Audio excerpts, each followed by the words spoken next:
હા બોલ બેટા. હા હા, તને કેમ છે? મજામાં ને? હા મમ્મી, મજામાં. તને કેમ છે?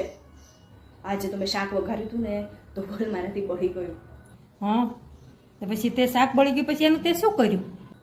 પછી શું કરવાનું, સારું સારું શાક લઈને હું ને પપ્પા બે ખાઈ લીધું. મારા સાસુને બળેલું શાક દઈ દીધું.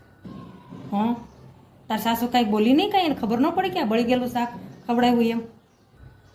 ખબર પડી હોય તો એ શું, મને તો કાંઈ નથી કીધું એમણે. હા હા. અરે તને ખબર છે મારા દેરને ને દેરાણીને બેને ઝઘડો થયો મમ્મી. મારા નણંદ રીસાઈને અહીંયા આવી ગઈ છે, આખા ઘરનું વાતાવરણ ડોળી નાખ્યું છે. હા હા બેટા, તને ખરાબ ન લાગે તો તને એક વાત કહું? હા, નહીં લાગે ખરાબ, કે ને. તો તારા સાસરીની વાત છે ને તું બધાને કોઈને ન કહે. એનું હા હા, પણ તારા પીર્યા નહીં, તારે નહીં કહેવાનું, કોઈને નહીં વાત કરવાની. સાસરીની વાત છે ને સાસરીમાં જ રાખવાની, કોઈને વાત કરવાની નહીં. સાચી વાત છે મમ્મી તારી. ના ના, હું સમજી ગઈ, સાચી વાત છે.